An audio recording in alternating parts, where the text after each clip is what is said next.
So this is the sample house of an actual unit that was purchased. So, ayan, ginagawa pa nila yung gate. So, actually, Zen type yung design niya eh.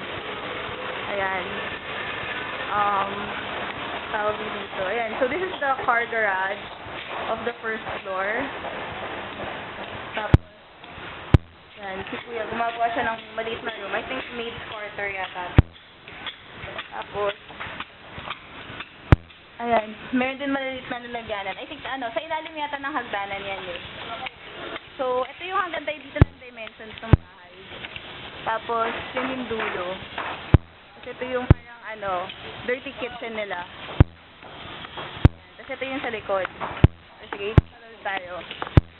So, sa case na to, sinagad nila yung bahay. Ayan. Sagad po. Ito yung sa labas naman. Ayan. Sige, pasok na tayo sa loob. So, ito yung and coming from the, so may pintuan sa gilid na window, no? So, yan. Ito yung mga kitchen cabinet.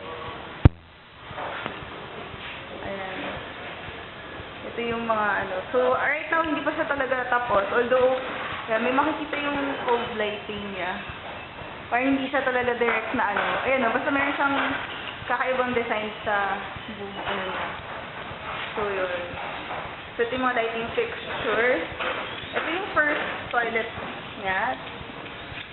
So, I think toilet lang siya. So, ito yung stairs. So, you could actually see na meron siyang, parang hindi masyadong maingay pag naglalakad. So, akit lang tayo.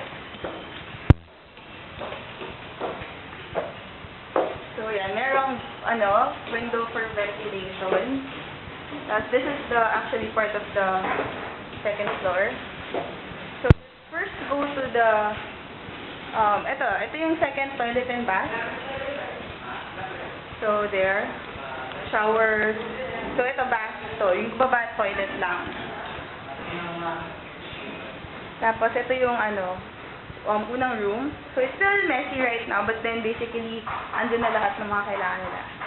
So, ito yung mga built-in cabinet sa taas. Tapos, looking the cabinet, yan.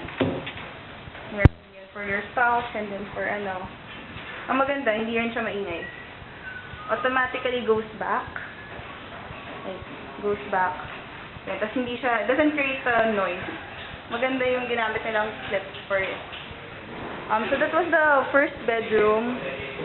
This is the second bedroom.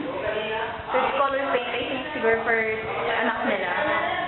Tapos ito yung So as you can see, meron silang provision for parang vanity kit, although they could also install a TV here or something.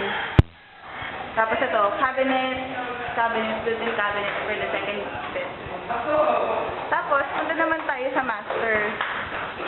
So sa masters naman nila, merong parang, vanity, So, unlike man, it's colored black compared to others. Ay, hello po, mag-video lang. Ako po ulit. Ang ganda ng pagka-design eh. So, ito. Ito po yung yung toilet and bath ulit. Tapos ito, may cabinet siya na mas malaki yung size niya compared to others. Tapos, meron din silang, so itong exhaust to? Sa aircon. Sa aircon. So, naka-split type na sila Split type, combination.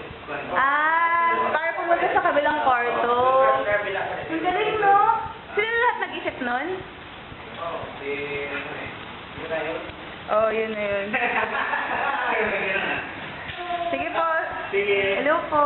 Ayan. Video din. Ayan. So, ito po yung sa susunod na third floor naman. So, yan. Windows for natural ventilation.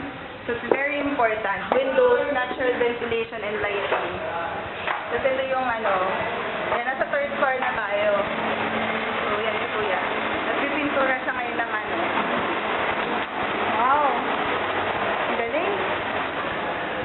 Tapos ito yung parang, I think, fourth bedroom nila. So, yun, very relaxing cabinet candidate color that they use. Pero basically, it's the same as ano. Siguro nagkakaiba lang sa handle. Diba? And si Kuya po, ang galing o, yung pintuan, pareho lang ginamit yung material dito at saka dun, no? Pero, ibang-iba itsura, oh. Varnish yun. Oh, varnish. Ito naman, ano. Tapos saka na lang yung dinesignan dito, no? Galing. Sana matuto ko mag-construction talaga. So, ito yung parang pinaka-roof deck nila.